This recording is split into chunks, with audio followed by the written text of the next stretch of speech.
Hi, I'm Asher. I'm going to be making a classic American burger with a twist. Watch this. I have lean beef, steak spice, garlic and onion, egg, and breadcrumbs. And I'm gonna mash it all together.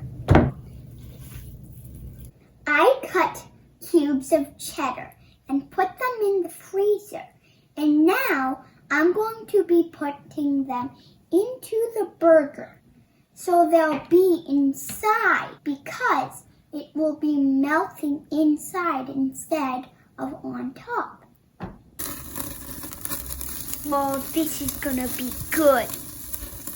What we're doing is you're gonna put some lettuce on the bun, spoon some barbecue sauce, put the burger on, put some Emmenthal cheese, and then put some beef bacon on. Put this on.